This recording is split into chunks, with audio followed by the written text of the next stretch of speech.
Unless she's made statements, and she has, she gave an interview to the news that she was a threat to herself. So this may be one of the reasons why she is in solitary confinement. However, if she's in there for bad behavior, and again, we don't have any proof that there's any bad behavior, she should not be in there. But if she is going to attempt suicide, if there's a good faith belief that others think she's going to do it and they need to protect her, then put her on suicide watch. I'm actually shocked that based on the interview she had with the news channel, that the defense attorneys have not called for her to undergo another mental evaluation. Perhaps that's what they were discussing. Well, I suspect that is going on. I'm sure they have. The statement was that she wanted to kill herself. Also, in regard to mitigating factors, again, the issue for her is going to be, is post-traumatic stress syndrome and borderline personality disorder enough to be a mental impairment? Because that's what they want to see for a mitigating factor. Was her ability to think substantially impaired when she committed the crime? They have, let me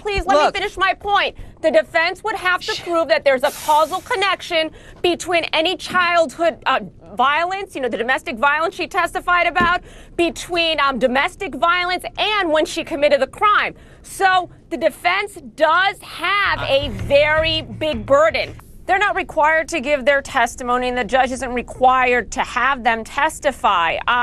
If it's going to cause prejudice, which is the defense's concern, then the defense is going to make the argument that, hey, you know what? They can have the same effect by testifying via video, by having a videotaped statement. You're going to hear the same words. You're going to get the same impact. They're not there. Remember, Jody said in the news interview that she gave right after her conviction, she made it clear she didn't like looking at them because they looked like Travis and it reminded her of the person who abused her. The prosecution just has to prove at least one aggravating factor, and if you look at the current women on death row, 2 have come from Maricopa County.